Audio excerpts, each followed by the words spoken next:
j'espère que vous allez bien et bienvenue pour une nouvelle vidéo. Aujourd'hui je vous reviens pour une vidéo concernant l'emploi en Martinique. Alors attention, aujourd'hui il s'agit de l'emploi en Martinique et de manière générale aux Antilles, parce que je pense que ça peut être étendu au moins à la Guadeloupe, mais elle est ouverte à tout le monde cette vidéo. Et n'hésitez surtout pas à mettre vos expériences en commentaire que vous trouvez sur Paris, dans le sud, dans le nord, en Angleterre, aux États-Unis, par rapport à l'emploi et surtout à la recherche d'emploi. Aujourd'hui j'ai décidé de vous faire cette vidéo suite au fait que j'ai trouvé un travail en tant que salarié, et j'avais envie de vous donner oui, mes conseils, mon expérience à travers des faits. Parce que je ne sais pas si j'avais envie de vous donner des conseils, une petite story time ou des story time, parce qu'il y a pas mal de petites choses que j'ai observées ou listées, tout un tas de choses. Donc j'ai décidé de faire tout en même temps à travers des faits. N'hésitez surtout pas à liker, commenter, partager cette vidéo, et sans plus tarder, c'est parti. Petite introduction pour les personnes qui ne me connaissent pas. Moi, c'est Aïka.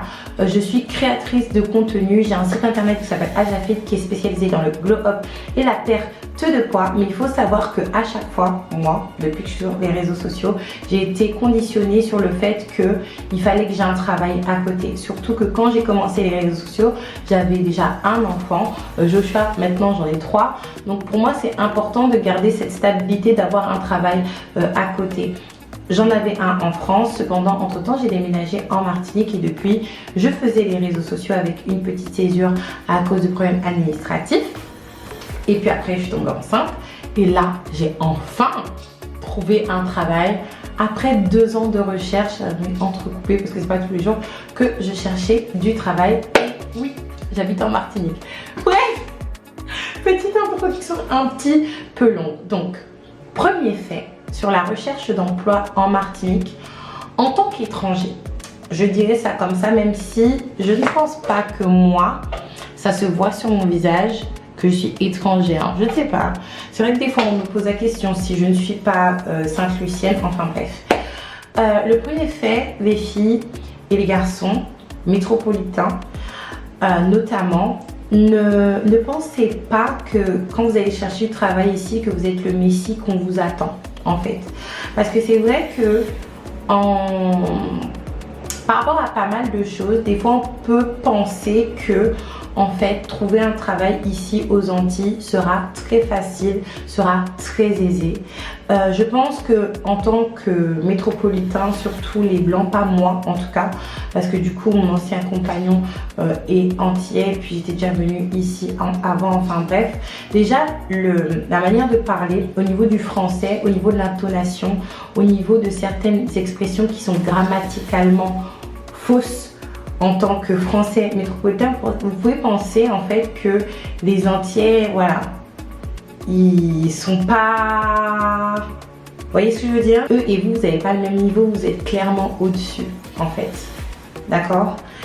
Et en plus, malheureusement, il y a certains Antillais, c'est souvent des Antillais complexés, je le dis, qui ont réussi quelques petites choses dans leur vie, avoir un travail, avoir une voiture, avoir une maison, pardon, qui vont vendre leurs confrères, leurs consoeurs.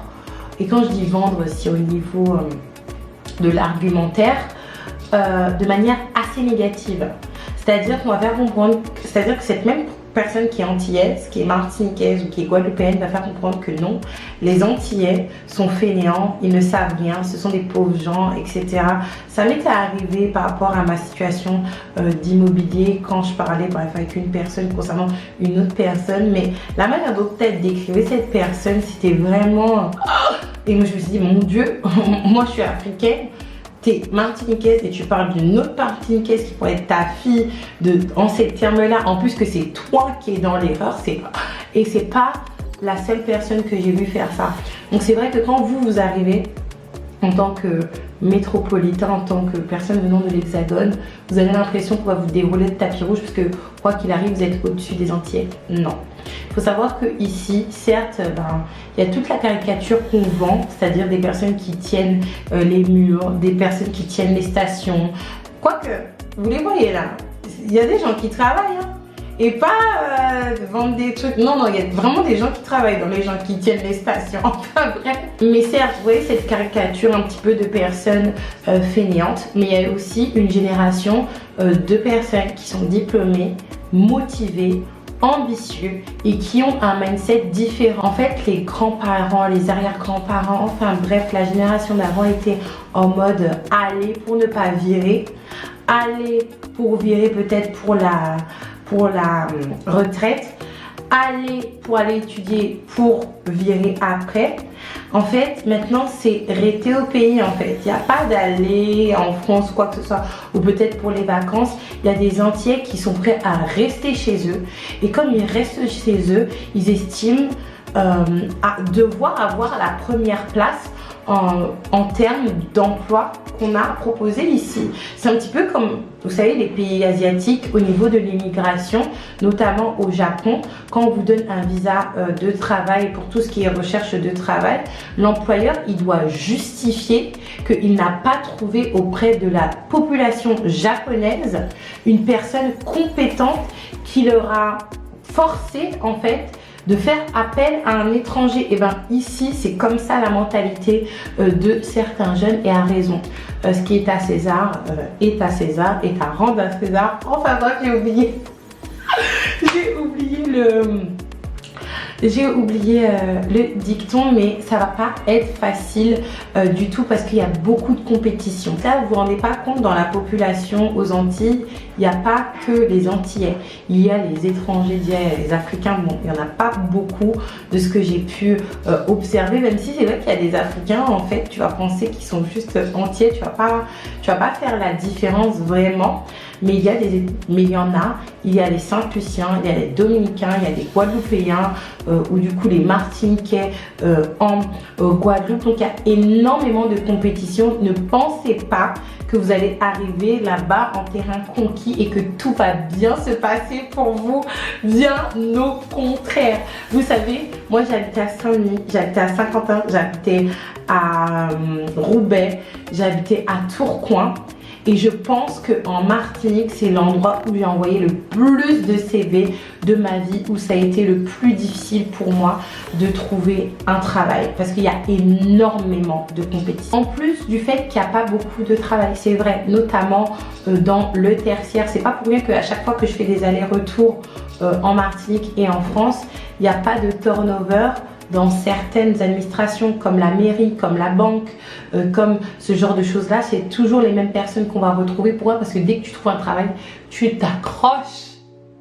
Tu t'accroches. Et disons que ces travails que je viens de citer, à part des postes à responsabilité, c'est pas des métiers de carrière, c'est des métiers en hexagone. Tu rentres dans ça, tu peux rester un petit peu. Il y a certaines qui vont faire leur carrière dedans, mais souvent ça tourne. Ici non, on ne tourne pas, parce qu'on n'est pas sûr de trouver un travail à côté. Deuxième chose, c'est important par rapport au métier que vous voulez exercer ici, d'avoir la bonne localisation.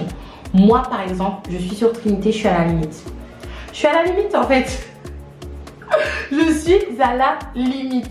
Parce que dès que tu vas commencer à habiter à Sainte-Marie, le Lorrain, laisse tomber. Parce qu'il faut savoir que tous les métiers administratifs, ou disons où il y a beaucoup de métiers dans l'administratif, dans le tertiaire, va être situé sur le Lamentin, sur Fort-de-France et sur Shellshare. Il n'y a pas trop à Saint-Joseph, non, mais c'est vraiment Fort-de-France, Lamentin et Shellshare. Et il faut savoir qu'ils vont privilégier les personnes qui sont dans les environs du Lamentin, de Fort-de-France et de Shellshare. C'est pas comme en France où par exemple il y avait des personnes quand je travaillais à Paris qui habitaient à Lille en fait. Pas du tout. Et pourtant l'île est petite, et pourtant moi vous savez j'habite sur Trinité. Je vais travailler tous les matins à Fort-de-France. Franchement, après il y a des heures où aller, des heures où ne pas aller. Je prends grand maximum, mais vraiment grand maximum, 30 minutes pour aller au travail. Mais vraiment ça c'est grand maximum. Après c'est vrai qu'au niveau des transports, c'est pas la même chose qu'ici. Moi personnellement, pour le travail, je me suis pas encore aventurée à y aller en transport. Je me suis juste aventurée à aller en transport quand je travaillais au Lamentin, parce que du coup mon chéri me déposait à la station de bus et puis voilà, j'étais partie, puis le reste je faisais à pied, c'était quoi, même pas 5 minutes. Mais sur Fort-de-France, il me dépose quand même à Mao, pour les personnes qui connaissent, pour prendre le TCSP et toujours à la même heure parce qu'on ne sait jamais les filles. Il y a une fois, mon chéri il m'a déposé quoi à 5h. C'est 5h et quelques sur Trinité les filles. Et il a eu le temps de repartir avec les enfants, de préparer les enfants, se préparer lui-même, déposer Joshua Ariel à l'école, déposer Mimi à la crèche. Il est revenu me voir à la station de bus et il m'a dit Doudou, tu veux pas que je t'accompagne? J'ai dit non parce que le bus il allait arriver, mais il y a 3 bus, 3 MT qui sont jamais passés, tout simplement. Et pour rentrer dans le MT, Martinique Transport, en l'occurrence, c'est la guerre. C'est la guerre, pourquoi? Parce que, en tout cas, quand on est sur Trinité et quand on prend le bus direction Basse-Pointe, c'est la guerre. Pourquoi? Parce que c'est pas comme dans Paris les filles. Dans un bus, dans un car, parce que là c'est un car Martinique Transport, il y a des places bien définies. Et on peut pas commencer à se rouler, ça se porte dessus. Non, dès que le bus il est plein, dès que toutes les places sont prises, c'est fini du coup. Excusez-moi. Seules les personnes qui habitent soit à la campagne, en France, en Martinique peuvent comprendre. Mais c'est vrai que si vous habitez loin de Fort-de-France, Lamentin, Chelcher, on va vous demander si vous avez le permis. Ok. Si vous avez la voiture, d'accord. Et même si vous avez les deux, dès que vous avez dépassé une certaine distance, ça va être compliqué. Moi, je sais que par exemple, là où je travaillais, au Lamentin, passer une certaine distance, c'était mort. Passer une certaine distance, il ne te donnait rien, très clairement, au niveau de l'agence d'intérim. Et j'avais entendu même un collègue dire que oui, il y avait une fille qui était véhiculée, qui était motivée, qui était ponctuelle, et par peur que quand soit période d'essai soit validée, qu'elle arrive en retard, on a mis fin à sa période d'essai. Parce qu'elle habitait sur Macouba pour aller travailler sur le Lamentin. Enfin bref. Donc il faut vraiment faire attention. Concentrez-vous sur Fort-de-France, Lamentin, ou limite l'intermédiaire, c'est vraiment le Robert. Parce que le Robert, c'est vraiment le point de tout en fait. Tu peux atteindre le nord assez facilement en passant vers Trinité ou même par d'autres chemins. Tu peux accéder au centre vers le François très facilement et du coup continuer par le sud. Ou tu peux prendre l'axe principal pour aller sur Fort-de-France, Lamentin, Chelcher et prendre la grande voie pour aller par le sud. Donc vraiment, le Robert, c'est vraiment le top. Moi, c'est vrai qu'actuellement, pour être mon petit grain de sel, ma fille, elle est à Trinité à la crèche. Donc malheureusement, c'est vrai qu'elle était sur le Robert, à part si je trouve une crèche sur le Robert, c'est vraiment pas une question qui se pose pour le moment. Du coup, autre fait qui est important de noter, c'est que en fait les filles, vous devez trouver et mettre en place des stratégies de recherche d'emploi autres que vous avez quand vous êtes en hexagone ou dans des endroits qui sont beaucoup plus dynamiques, parce que ici c'est pas du tout dynamique. Et quand vous avez l'habitude de postuler dans des endroits dynamiques, il faut mettre en place des stratégies. Moi, je sais qu'en France, j'envoyais juste mon CV, c'était terminé. Si je n'avais pas de réponse, j'estimais que voilà, c'était terminé et puis c'était pas très grave. Parce que je savais qu'on allait m'appeler à côté pour autre chose et que mon CV allait capter l'attention, que ça soit aujourd'hui ou que ça soit demain, et c'est arrivé à chaque fois. Mais ici, tellement au niveau de l'offre et de la demande, c'est déséquilibré, il faut mettre en place des stratégies. C'est-à-dire que dès que vous postulez, le lendemain vous appelez. Dès que le lendemain vous avez appelé, vous essayez d'avoir des mails pour envoyer votre CV. Vous relancez à chaque fois. Vous allez au siège de la société avec votre CV à la main. Vous montrez votre motivation. Dès que vous avez un entretien, vous vous montrez calé sur l'entreprise pour laquelle vous allez potentiellement travailler et vous vous projetez. En fait, vous vous projetez directement. Faut pas venir comme ça, les bras croisés. Non, vous vous projetez à fond en fait.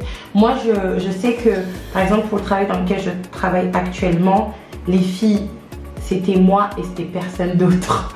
C'était moi et c'était personne d'autre. J'avais appelé, j'avais pris le mail du manager, j'avais envoyé mon CV, j'avais appelé.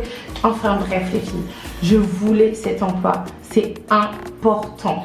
Pourquoi c'est important? Parce que en fait, les entiers ne sont pas fainéants. Par contre, il y a quelque chose qu'il y a ici, c'est les réseaux. Et on va parler dans quelques secondes.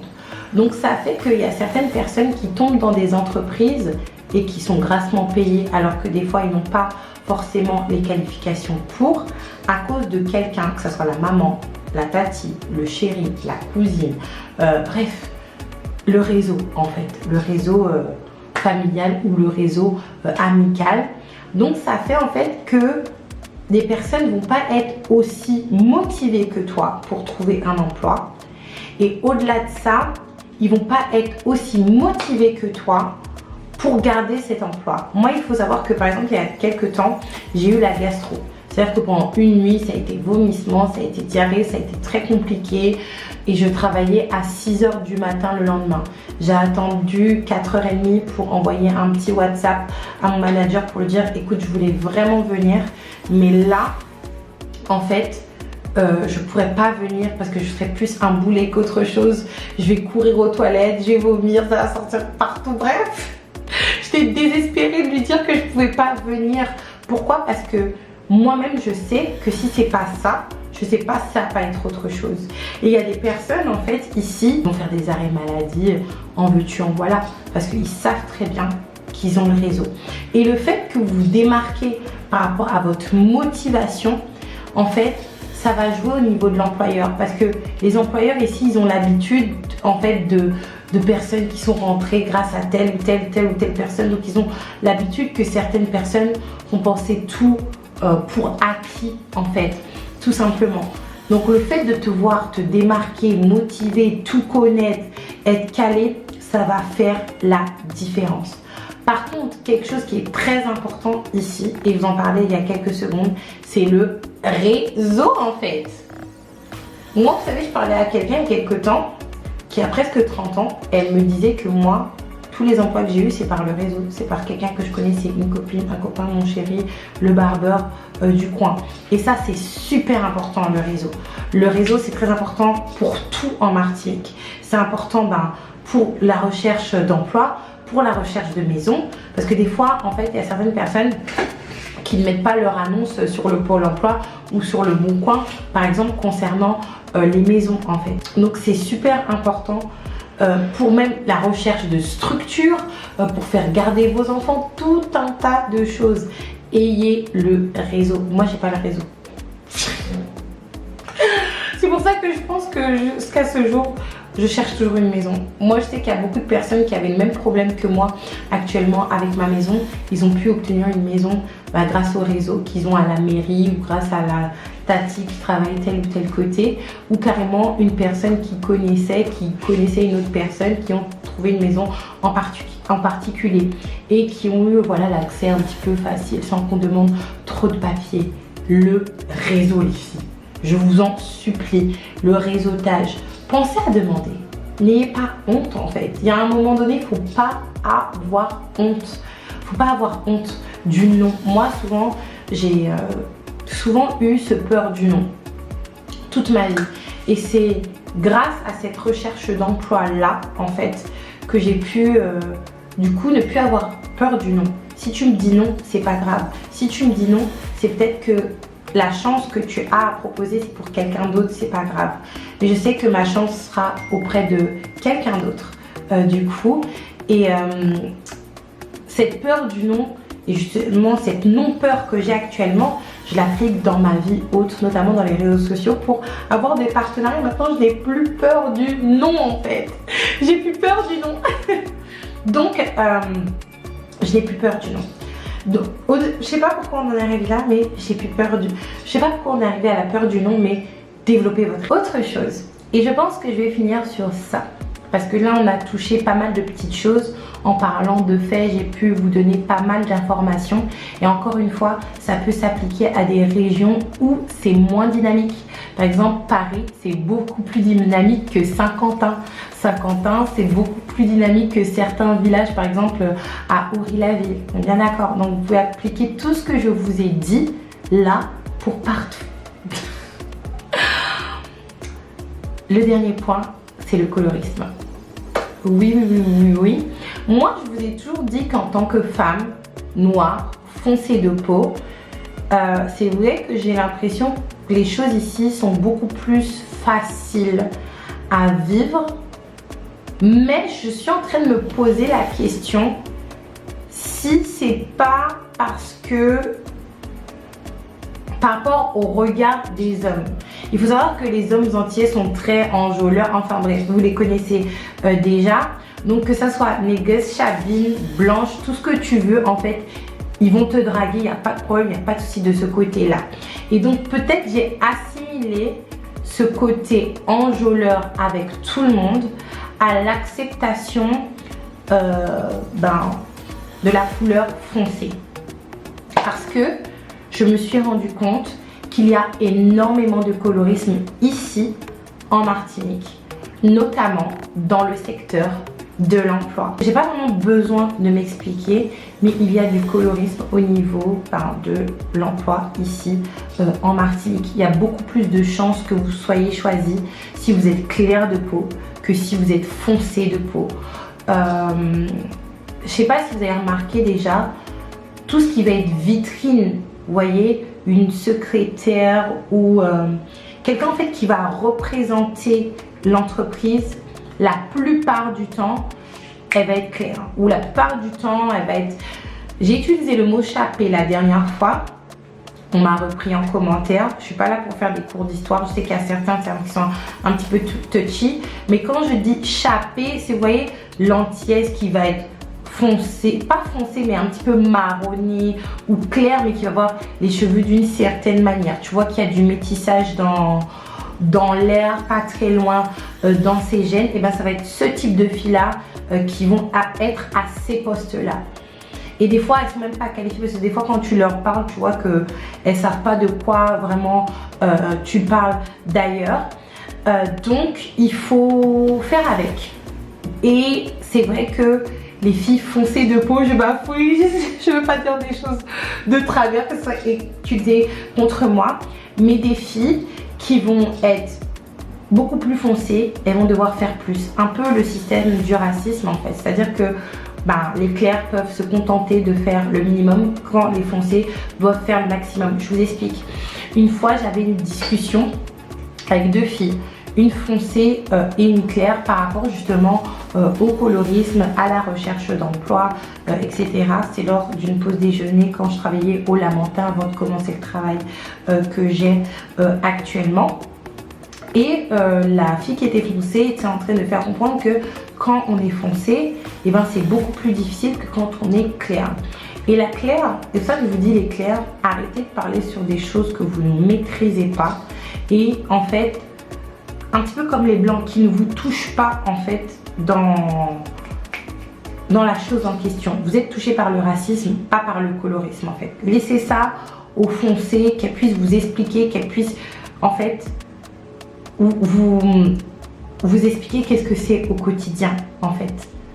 Par exemple, vous jouissez de votre position parce qu'on va pas vous demander non plus, voyez, vous profitez des avantages que vous avez en fait. Et moi je l'ai à la maison, j'ai une fille foncée, une fille claire. Mais ne commencez pas à nier. Et donc du coup, cette Chabine est en train de faire comprendre, non mais aussi vous, les foncés, il faut apprendre à prendre soin de vous quand même. Alors, moi je suis rentrée dans la discussion quand elle a dit ça. Je lui ai dit, mais attends, qu'est-ce qu'il y a de différent entre toi et elle? Mettons moi de côté en fait, entre toi et elle, parce que vous êtes deux antillaises. Vous êtes deux femmes avec deux waves dans la tête, plaquées en chignon, avec un no make-up look. Qu'est-ce qu'il y a de différent en fait? Il n'y a pas de différence. La seule différence, c'est votre couleur de peau. Et par ce constat-là, il faut avouer qu'il y a un problème de colorisme en fait. Moi, vous savez, dans ce genre de situation, j'aime pas trop parler non plus. Juste, soyez honnête qu'il y a un problème de ce côté-là et que vous voulez pas le changer. Je vais même préférer qu'une personne admette qu'ils sont coloristes et qu'ils ne veulent pas changer, qu'une personne qui sait qu'il y a un problème et qui dit qu'il n'y a pas de problème en fait. Tout simplement. Mais il y a du colorisme les filles. Et plus vous allez monter, ok, au niveau de l'échelle de responsabilité, et plus vous allez être confronté à cette situation-là. Moi, c'est pas mon cas, parce qu'encore une fois, c'est des métiers de premier plan que je visais et que j'ai actuellement, et dans l'entreprise dans laquelle je suis actuellement, ils sont pas comme ça en fait. Ils sont pas comme ça, on est tous mélangés. Il y a des blancs, il y a des clairs, il y a des foncés, il y a des hommes et des noirs, bref. Mais c'est quelque chose c'est quelque chose que vous pourrez rencontrer, vraiment. Vraiment. Donc, il y a d'autres choses que je voudrais. Donc voilà, la vidéo elle a été assez longue, vraiment, elle a été beaucoup plus longue que je ne le pensais. Vous savez à quel point je suis bavarde. N'hésitez surtout pas à liker, commenter. Voilà, la vidéo elle a été assez longue les filles. En conclusion, je pourrais vous dire que franchement, il faut autre chose. Je voulais terminer sur ça. Autre chose les filles. Et je vais terminer sur ça, je vous l'assure. Il faut savoir que les salaires ne sont pas les mêmes ici. Ils ne sont pas du tout les mêmes. Autre petite chose, et là ça va être la dernière chose, c'est que les salaires ne sont pas les mêmes ici. Et si les salaires sont les mêmes, il n'y a pas les mêmes avantages. Par exemple, c'est pas toutes les entreprises qui vont avoir la participation, l'intéressement, la prime de vacances. Non, c'est pas toutes les boîtes qui vont avoir ça. C'est pas toutes les boîtes qui vont avoir le ticket restaurant. C'est pas toutes les boîtes qui vont avoir ce type de choses. Et en sachant que le niveau de vie ici est élevé, il faut savoir du coup s'adapter. Mais encore une fois, il y a des choses qu'on a ici que les gens n'ont pas en hexagone. Par exemple, le beau temps, même si aujourd'hui il pleut tout le temps. Il fait beau tout le temps, il fait chaud tout le temps, il y a la mer qui est accessible, même si moi personnellement j'habite en face de la mer mais je n'y vais pas tout le temps. Ça va faire peut-être 5 mois que j'ai pas mis les pieds dans l'eau. Il y a d'autres choses qui vont être beaucoup plus intéressantes. Il y a d'autres choses où vous alliez dépenser pour y aller. Nous ici on l'a sur place. Par exemple vous allez dépenser pour aller à la mer, pendant que nous on l'a sur place du coup. Et c'était le dernier petit point. J'espère que vous avez aimé cette vidéo. J'espère que j'ai été juste lors de cette vidéo. N'hésitez surtout pas à liker, commenter, partager cette vidéo. Moi, je vous fais un gros bisou. Et je dis à la prochaine.